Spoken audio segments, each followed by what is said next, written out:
Here's something nobody wants to admit. You can do everything right. Work hard, pay your bills, stay out of trouble, and still end up running in place your entire life.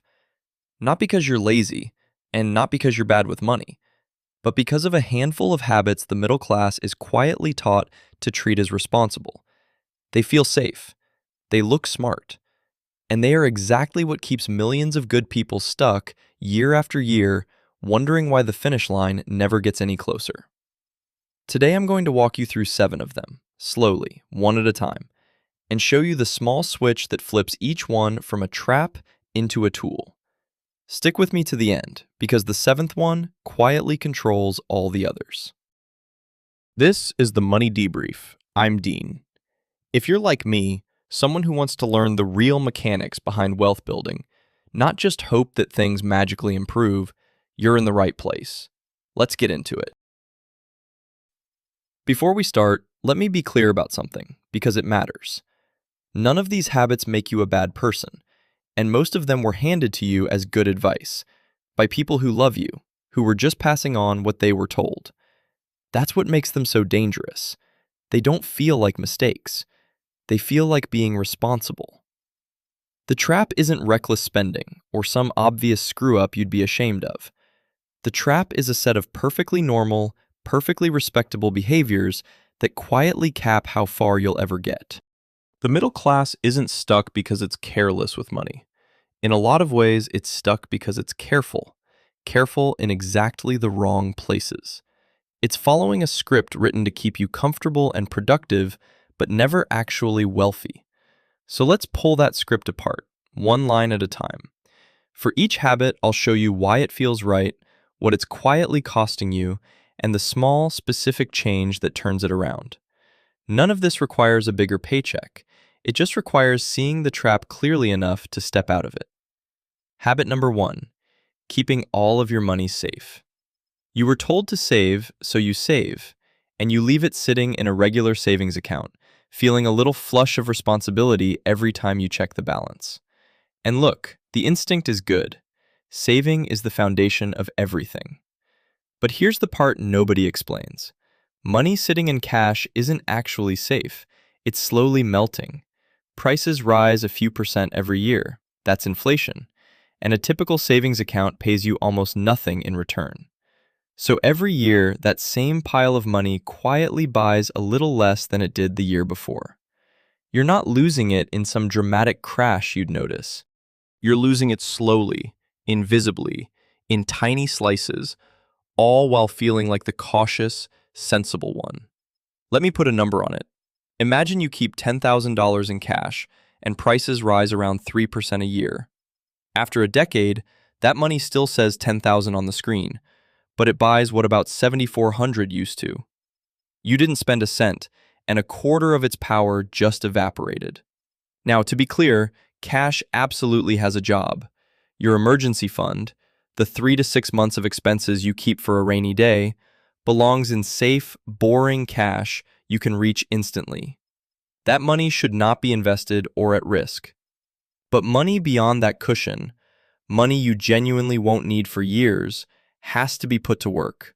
Invested so it can at least keep pace with rising prices, and ideally grow well past them. That's the whole distinction the middle class misses. Saving protects your money. Investing grows it. Most people master the first half and never even start the second, and then wonder why decades of discipline left them standing in the same place. Habit number 2, buying things that look like wealth instead of things that build it. This is the big one, because our entire culture runs on it. The newer car, the bigger TV, the brand name on the bag, the watch, the upgraded everything. We are trained, constantly, to broadcast success. And a shiny financed car in the driveway is the fastest, easiest way to look like you finally made it. But here's the quiet truth that wealthy people understand and almost nobody says out loud. The stuff that signals wealth and the stuff that actually creates wealth are usually opposites. Think about what a new car really is. The moment you drive it off the lot, it loses thousands in value. It keeps losing value every year you own it, And on top of that, it reaches into your pocket every single month for the payment, the insurance, the gas, the repairs. It is a thing that costs you money to own and is worth less every day. Now compare that to a share of a solid investment. It tends to gain value over time, and some even pay you just for holding them. One drains the bucket, the other slowly fills it. Here's the part that really gets me. The person with the flashy financed car often has almost nothing behind it. They don't own wealth, they're renting the appearance of it, and the payments are quietly keeping them broke. Meanwhile, the people genuinely building wealth tend to look surprisingly ordinary. They drive the boring, paid-off car because they'd rather own the money than show it off. They spent their income on things you can't see, investments quietly compounding in the background, instead of things designed to be seen. Looking rich and being rich are two completely different games, played with the same dollars. The middle class is taught to play the first one. Wealthy people quietly play the second. Habit number 3, trading every working hour for a single paycheck and stopping right there. Now let me be fair. For almost all of us, a job is the foundation. There is nothing wrong with earning a living by working hard, and a steady paycheck is a genuinely good thing. The trap isn't having a job. The trap is when that one paycheck is the only way money ever reaches you, for your entire life. Sit with what that actually means. Your whole financial existence is balancing on one wire, one employer, one manager's decision, one bad quarter, one round of layoffs, one reorganization you had no say in. If that single wire snaps, everything you've built wobbles with it. And there's a second ceiling baked in, one you can feel even when the job is going great. There are only so many hours in a week, and you can only sell each one once. So your income hits a wall that no amount of extra effort can break through, because you've run out of hours to trade. This is the exact question wealthy people obsess over, and it's almost the definition of how they think. How do I get money flowing in that doesn't depend on my time? That's what investing really is, underneath all the jargon and the scary charts. You take some of the money your hours earn and you use it to buy assets, small pieces of businesses, funds, things that pay you, that keep earning whether you're at your desk or asleep or on vacation. You do not need a dozen rental properties or a side empire. You just need to start steering a slice of your paycheck into building one quiet second stream that grows on its own and doesn't clock out when you do. One rope is fragile, no matter how thick it looks. Several ropes is what freedom is actually made of. Habit number 4, quietly letting your spending rise to match every raise you ever get. This one is so common it has a name: lifestyle creep. And it is the single biggest reason that people earning genuinely great money can still feel completely broke at the end of every month. Here's how it sneaks up on you. You get a raise. It feels amazing. You earned it. And almost without thinking, your life upgrades to absorb it. A slightly nicer apartment, a newer car because now you can swing the payment, the better phone, the nicer groceries, the upgraded version of a dozen small things. None of it feels excessive in the moment. Each step is totally reasonable. But add them up, and the reward for earning more has quietly become spending more. So the finish line moves every single time you get close to it. You run faster, the treadmill speeds up to match you exactly, and you end the year having earned more and saved nothing.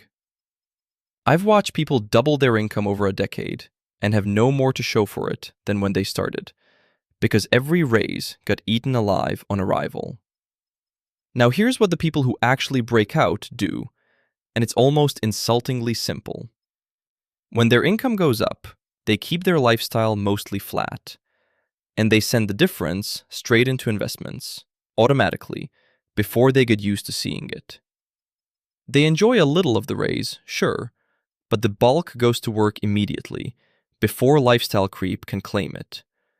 They give the raise to their future self instead of their shopping cart. This isn't about depriving yourself or never enjoying your money. That's miserable and you won't stick with it. It's about deciding in advance that a real chunk of every raise belongs to the person you're trying to become, not just the person you are this month. Habit number 5, waiting for the perfect moment to start. And this one is sneaky because it hides behind caution that sounds completely sensible. The market feels too high right now, so you wait for it to drop. Or it just dropped, so you wait for it to feel safe again. Or it all seems too complicated, so you wait for the day you finally understand it well enough to begin. And waiting feels responsible, even smart, because you can't lose money you never put in, right? But you can lose something far more valuable than money. You can lose time. And in building wealth, time is the one thing you can never buy back. Let me explain why this matters so much. The single most powerful force you have is compounding. Your money earns, and then those earnings start earning too, and then their earnings earn, and the whole thing snowballs. But compounding only rewards one thing: time in the market. The longer your money is invested, the more those layers stack up, and the early years you skip while waiting are the most valuable ones you'll ever have.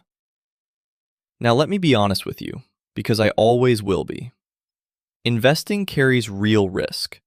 Markets do fall, sometimes hard, and anyone who promises you a guaranteed return is lying to you.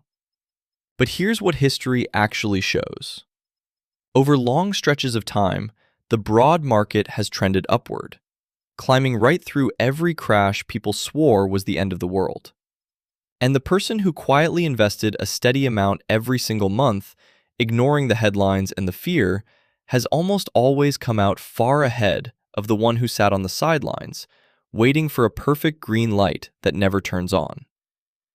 You're not trying to time the bottom. Nobody can, not even the pros. You're trying to give your money the one thing it can't buy back later, which is years. The best time to start was a decade ago. The second best time is today. Habit number 6, paying interest instead of earning it. Remember that compounding we just talked about? That beautiful snowball that builds your wealth? Here's the part that should genuinely scare you a little. Compounding is a force of nature, and it does not care one bit which side you're standing on. When you invest, compounding works for you. Your money quietly hires more money, and that money hires more. But when you carry high-interest debt, the exact same force runs in reverse, full speed, and you become the engine making someone else rich. Let me make this concrete because it's easy to wave away. Picture a credit card balance charging around 22% a year. That is not a small fee. That is a negative investment, draining you every month at a rate that professional investors would absolutely dream of earning. Think about it. People pour their lives into trying to make 10% a year on their money, and meanwhile, that balance is quietly costing you 22. You are guaranteed to lose that race. And the brutal part is how normal it all feels. The middle-class default is to treat monthly payments as just an ordinary part of being an adult. The car payment, the card balance you carry, the financed couch, the financed phone, the buy now, pay later on things you've already half forgotten. Each one seems manageable on its own, so you barely notice how much is silently leaking out in interest before you've bought anything new. The switch here is simple to say and life-changing to do. Attack the expensive debt. Anything in the high teens or 20s, like your future depends on it, because it does. Throw everything extra at it until it's gone. Here's why that's so powerful. Paying off a balance charging you 22% is a guaranteed 22% return on that money. There's no investment on earth that can promise you that, risk-free. So before you chase fancy returns somewhere else, win the guaranteed one sitting right in front of you. Stop being the thing that compounds for the bank and make compounding switch sides and work for you. And that brings us to habit number 7, The one I promised quietly controls all the others. It's going through your entire financial life without a plan. In most families, money is treated as a slightly shameful, confusing, almost rude topic. We don't discuss it at the dinner table. We're never really taught it in school. So we just earn it, spend it, and quietly hope it all works out in the end. And because of that, most people never actually sit down and decide where their money should go. They just react. The paycheck lands, life happens to it, and it drains away through a dozen small leaks they've never once looked at directly. Here's the hard truth underneath all of this. You cannot win a game whose rules you refuse to read. And I want to take the pressure off, because this is the part people dread. Building wealth is not about being a genius or earning some enormous salary. It's honestly almost boringly simple once somebody lays it out. Know roughly what's coming in and what's going out, so the leaks stop being invisible. Pay yourself first by automating money into your investments the day you get paid, before you can talk yourself out of it. Keep your emergency cushion safe. Murder the high-interest debt. Then, let time and compounding do the heavy lifting while you go live your actual life. That's the entire plan. There's no secret chapter. The reason a plan beats everything else is that it replaces 100 anxious, in-the-moment decisions. Should I? Shouldn't I? Can I afford it? With a few good ones you make once and automate forever. You stop reacting to your money and start steering it. And here's why this is the habit that controls all the rest. Every one of the other 6 gets fixed the moment you actually have a plan. The plan is what moves your money out of melting cash, stops the lifestyle creep, kills the debt, and builds the second stream. A plan is just you deciding, on purpose, to be the driver instead of a passenger carried wherever the month takes you. So let's pull the whole thing together, because once you see it, you can't unsee it. Look closely at these 7 habits, and you'll notice they all share one single root. Keeping your money idle in cash. Buying things that only look like wealth.